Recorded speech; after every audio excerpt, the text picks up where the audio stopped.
আচ্ছা চুপ বলে পাবো না 50,000 টাকা নেওয়া লাগবে।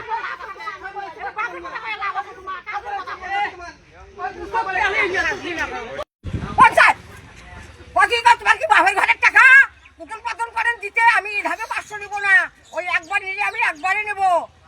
ছাড়বি না টাকা, ছাড়িয়ে আসিস না, সব টাকা নিয়ে কাই কইছে মানিক? হ্যাঁ মানিক কইছে বাড়িতে গিয়া। আচ্ছা ও টাকা তুমি গেছে ওরা করে কথা কয়া দিছে। কোথায় ও টাকা মুখ খারাপ খালি গালাগালি করতেছে। ভয়ের কই কি আছে আটি না, ভয়ের কোনো নাই তো। একদিন মারা যাই যাবো, কোনদিন মারা যাই যাবো, সেই কথা থেকে আজকে চিন্তা করবো। আজকে আমরা চিন্তা করবো না কি হবে? তোমরা কি টাকা কিছু অত্যাচার করছে, অনেক কিছু কথা করছে আমার বাড়ি। তোমরা যে পঞ্চায়েতের বাড়ি গেলেন টাকাটা কি পাইলেন? না পাই নাই। কি করলো পঞ্চায়েত, কি করলো? পঞ্চায়েতের ভাই গালাগালি করতেছে, পঞ্চায়েতের বোন গালাগালি করতেছে, যা পায় তাই মুখে যা ভাষা আসতেছে তাই ওরা বলতেছে। পঞ্চায়েত তো পালাইছে বাড়ি থেকে গিয়া, পয়সা দেওয়ার ভয়ে। যখন নিচে তখন তো ভাইয়া সবাই তেল তেল করে কি সুন্দর বাড়ি খাইছে। তোমার কাছে কত টাকা নেওয়া আছে? আমাদের কাছে 10,000 নিচে।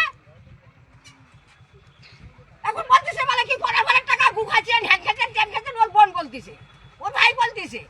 কেন তাকে আমরা কেন ছাড়বো? না মোরে সাউন্ডে তুলি নাও না, একদিন মুখ মারি ফেলাই ফেলাবে, এগুলো ভয় করুন না।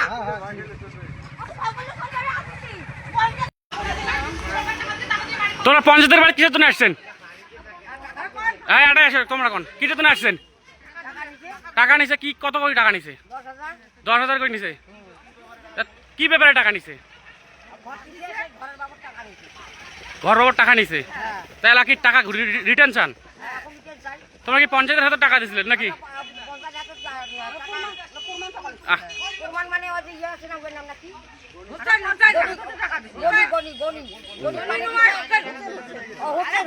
হোসেনের হাতত কাই পঞ্চায়েতের হাতে কাই টাকা দিচ্ছেন? তোমরা পঞ্চায়েতের হাতে দিচ্ছেন?